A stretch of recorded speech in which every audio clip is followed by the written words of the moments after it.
Welcome to our channel.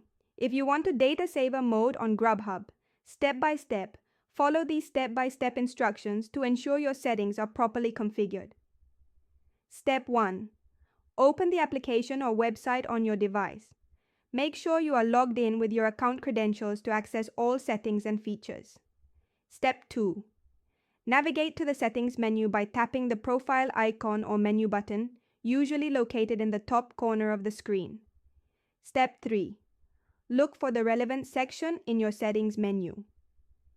This may be under Privacy, Security, Preferences, or Account Settings depending on the platform. Step 4.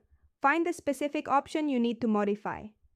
Read any available descriptions to understand what each setting controls before making changes.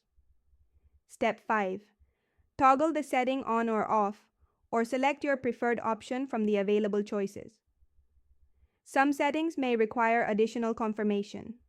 Step 6. Save your changes if prompted. Some platforms save automatically, while others require you to click a Save or Apply button. Step 7. Verify that your changes have taken effect by checking the setting status or testing the functionality you just modified. Step 8. If you encounter any issues, restart the application or check for updates. Contact support if the problem persists. Don't forget to like this video and subscribe to our channel.